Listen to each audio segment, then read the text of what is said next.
Oke guys, di video kali ini aku akan membawakan cerita kriminal yang mungkin ada dari kalian sudah tidak asing lagi dengan sosok bapak ini.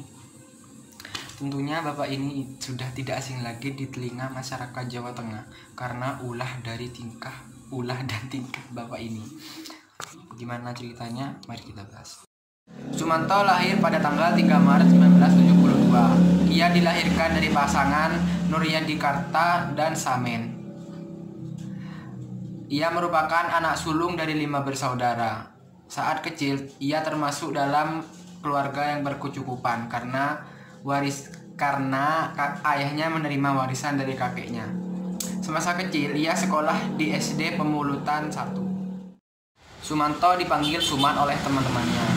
Sifatnya yang badung mulai terlihat dari periode ini.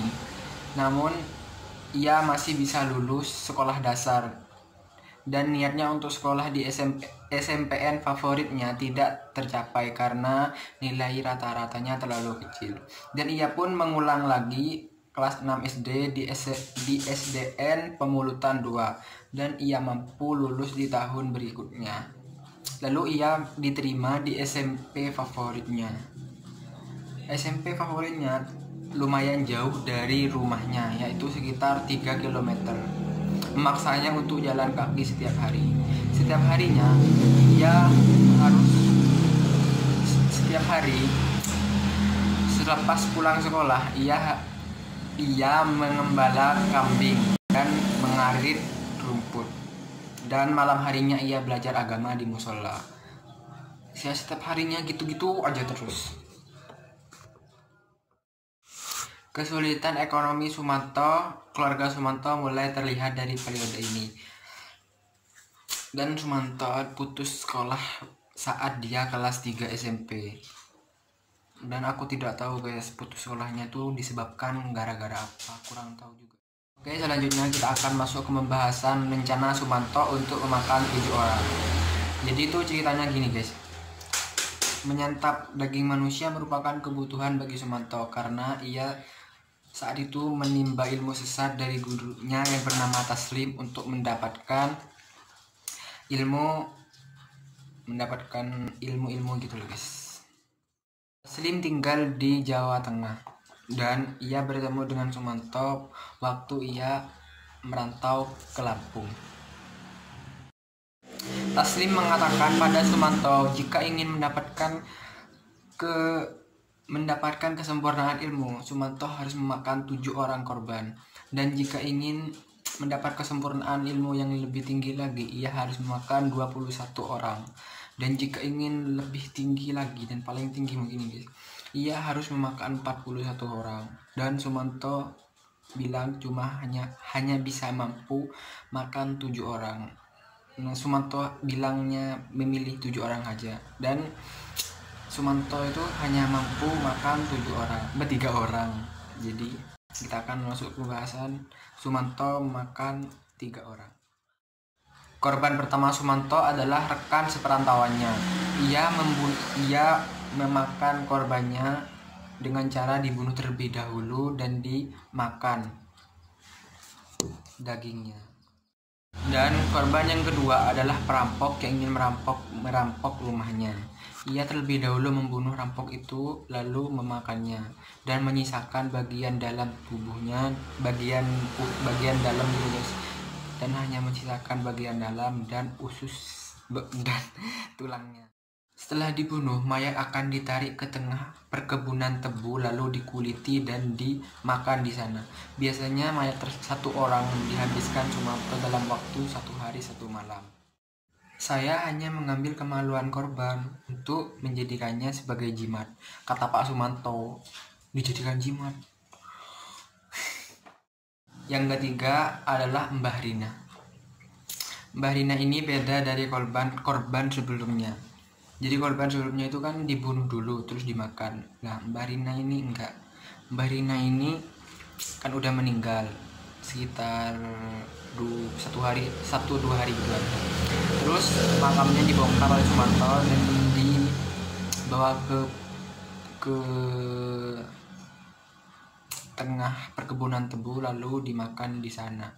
dan Sumanto belum sempat menghabiskannya karena keburu azan subuh, dan ia pun mengubur mayat Mbah Rina di sekitar situ. Tujuan Sumanto memakan tubuh Mbah Rina adalah agar Mbah Rina bisa hidup lagi dan arwahnya bisa bangkit lagi. Dan Sumanto berkata bahwa arwah Mbah Rina itu masih hidup dan tinggal di dalam tubuhnya. Korban pertama Sumanto adalah rekan seperantauannya. Ia memakan korbannya dengan cara dibunuh terlebih dahulu dan dimakan dagingnya.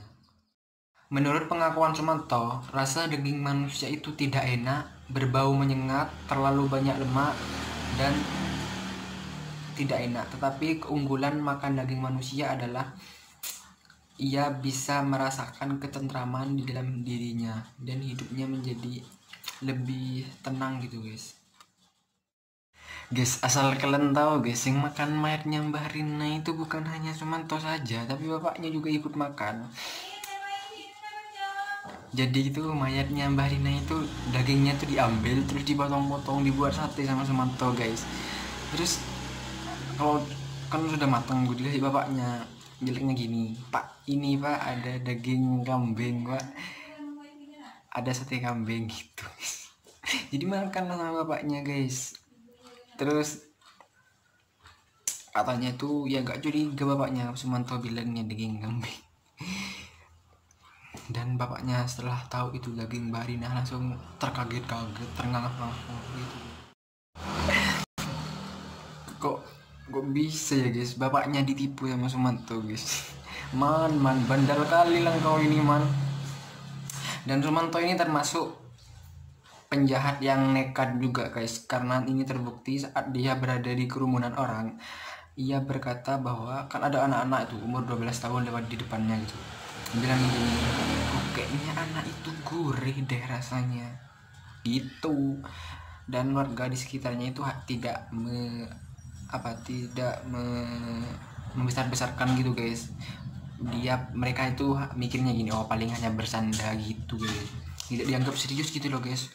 Padahal itu rencananya, untungnya itu belum terlaksana. Keburu Sumanto ditangkap sama polisi. Oke, sekarang kita akan masuk ke proses penangkapan Sumanto.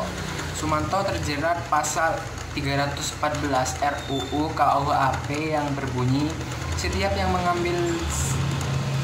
orang yang secara melawan hukum mengambil barang yang ada pada jenazah, menggali, membongkar, mengambil, memindahkan, mengangkut atau memperlakukan secara tidak biadab jenazah yang sudah diambil atau digali, dipidana dengan pidana penjara paling lama 2 tahun atau denda paling banyak. Di sini tidak tertulis dendanya berapa. Para pakar berpendapat bahwa Sumanto melakukan itu karena gangguan jiwa.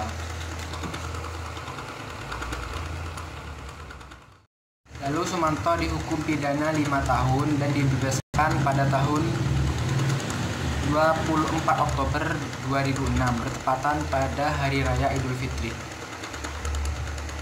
Sumanto ditempatkan di pesantren karena warga Purbalingga menolak Sumanto untuk kembali ke sana.